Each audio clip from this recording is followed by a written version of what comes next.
अब Lebanon border पर military zone घोषित करने को लेकर खबर आई, जहां इजरायल ने 4 किलोमीटर के दायरे को मिलिट्री जोन घोषित कर दिया है। इजरायल ने जीपीएस जैमर भी एक्टिवेट कर दिए हैं, यहां तक कि लोगों से शेल्टर में रहने की अपील की जा रही है। घोषित अब क्विक रिएक्शन इस पर चाहूंगी, क्योंकि जिस तरीके से लेबनान के साथ ये लड़ाई इजरायल की चल रही है, इन बॉर्डर फ्रंट्स पर क्या इजरायल को सहयोग की जरूरत नहीं है? जी हाँ, इसीलिए अमेरिका ने एक तो कैरियर बैटल ग्रुप या कैरियर स्ट्राइक फोर्स भेजा है, जो पहले से ही था जेरल्ड फोर्ड, जिसमें कुछ 75 एयरक्राफ्ट हो सकते हैं।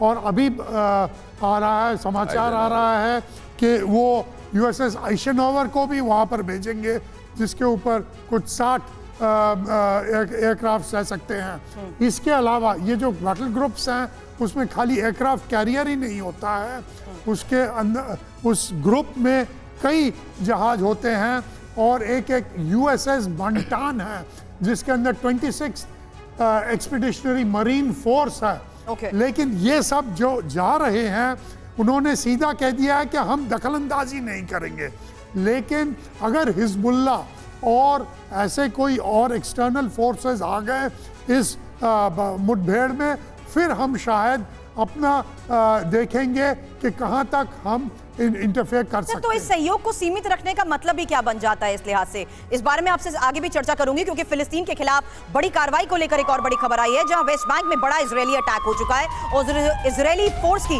अंधाधुंध फायरिंग की ये तस्वीरें देखिए। गाजा के आसपास लगातार हो रही बारिश क्या इन ऑपरेशंस में अब खलल डाल रही है? भारी बारिश से आईडीएफ को परेशानी हो रही है। ग्राउंड ऑपरेशंस पर बारिश का असर भी साफ नजर आ रहा है। मेरे सहयोगी मनीष की कुछ रिपोर्ट्स भी आपको दिखाएंगे, जिन्होंने हम तक ये खबर पहुंचाई कि कैसे खराब मौसम की वजह से ग्राउंड ऑपरेशंस में देरी हो रही है और हालात को देखते हुए आईडीएफ किस तरीके से इन ग्राउंड ऑपरेशंस को अब आगे अंजाम देगा, इस पर नजर बनी हुई है। क्योंकि गाजा के आसपास के इलाकों की ये तस्वीर टीवी9 भारतवर्ष आपको दिखा रहा है, जहां बदलते मौसम ने क्या अब मुश्किलों को भी और बढ़ा दिया है। भारी बारिश से आईडीएफ की परेशानी को लेकर यह खबर हमारे सहयोगी मनीष झा ने हम तक पहुंचाई है, जहां ग्राउंड ऑपरेशंस को लेकर लगातार जो कोशिशें आईडीएफ की तरफ से की जा रही थी, ऐसे में माना यह जा रहा है कि खराब मौसम से इन ग्राउंड ऑपरेशंस में देरी भी हो सकती है। ग्राउंड जीरो पर मौजूद टीवी9 भारतवर्ष संवाददाता मनीष झा को टॉप डिफेंस सोर्सेज से बेहद अहम जानकारी मिली है। वो जानकारी भी आपके सामने, क्योंकि ये साफ तौर पर ग्राउंड ऑपरेशन को लेकर जानकारी मिल पाई है कि कैसे अमेरिका से अभी हरी झंडी नहीं मिल रही है। ग्राउंड ऑपरेशन की यूएस से हरी झंडी नहीं है, इसलिए इन ऑपरेशंस में देरी की ये वजह मानी जा सकती है। आईडीएफ पूरी तरीके से तैयार है, लेकिन आईडीएफ भी फिलहाल कर रहा है मंजूरी का इंतजार।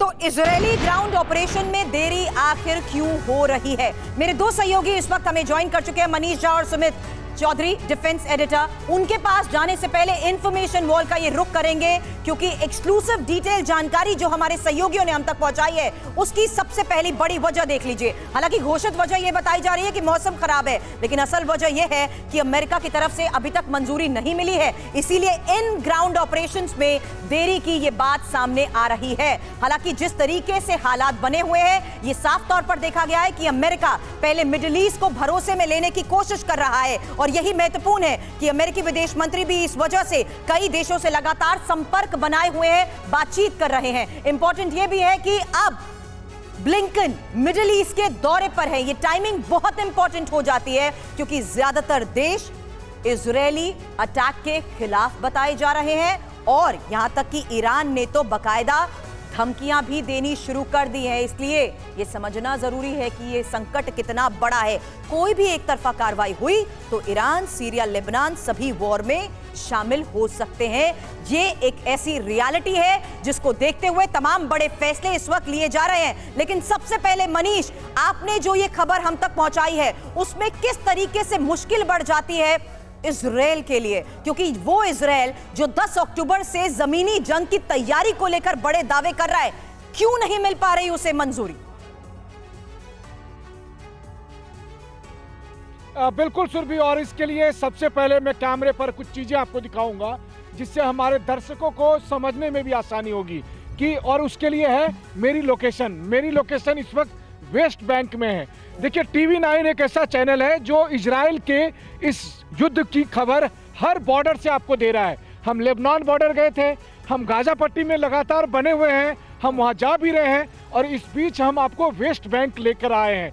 वेस्ट बैंक में देखिए सामने में मेरे ये रमल्ला का इलाका है, यानी फिलिस्तीन का इलाका।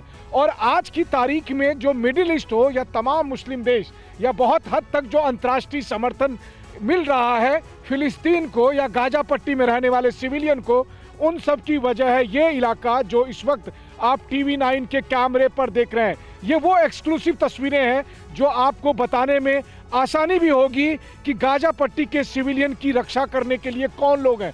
गाजा पट्टी के सिविलियन पर अटैक करने के लिए जहां आईडीएफ तैयार है, तो आईडीएफ को अगर अमेरिका ग्रीन सिग्नल नहीं दे रहा है तो उसकी वजह ये लोकेशन है।